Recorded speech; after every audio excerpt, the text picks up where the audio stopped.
Every year, we choose a certain theme to focus on within the Global Innovation Index report. This year's theme is on winning in global innovation. And really, in many ways, the Global Innovation Index captures the essence of the notion that innovation has become a global phenomenon, the different countries innovating in different ways, and national governments have to start taking a more broader perspective of innovation on a more global basis. So China, for example, has invested tremendously in education. And there's an enormous increase in terms of the qualified university graduates who are coming out of Chinese universities. There's a lot of investment and innovation happening in Chinese organizations. Today, China ranks very highly on business sophistication. China is very high on the quality of innovation today. Given all the strategic focus that Chinese government has put on innovation today, innovation is right there in the national plan of China as one of the top strategic priorities for the entire country.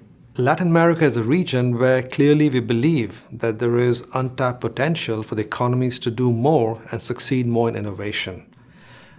Latin America as a region benefited tremendously when commodity prices were high. Today, when commodity prices are lower, many of them are suffering from a very difficult economic climate. And an environment where many of these countries haven't invested as much in innovation and developing the technology capabilities of innovation in the past, when the times are better economically, today they're having a much harder time in terms of reviving and building the economies for future success. I think Latin American leaders need to make innovation a stronger priority in the national policies, and the region would benefit from more regional collaboration. Because coming together, they can share resources and they can in fact invest more in strategic efforts and rise and become more competitive globally in innovation. So in Africa, we have seen a very positive development over much of the last decade, where we have seen many countries invest and step up their investments in innovation significantly. And as a result, many economies have been doing very well compared to the peers on the same GDP level.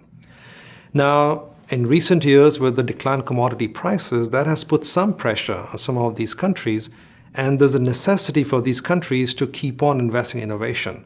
Else, the momentum will be lost, and a stop-and-go approach really will not be very beneficial for the long-term success. One good point to note in Africa is that even today, some oil-importing nations like Kenya and Rwanda are still outperforming their peers on a GDP comparison basis. So you still have very positive signs in Africa, but the important message out there is to not stop now, but keep on investing in innovation and all the different elements that made them successful in innovation in the last few years and do more of it in the future.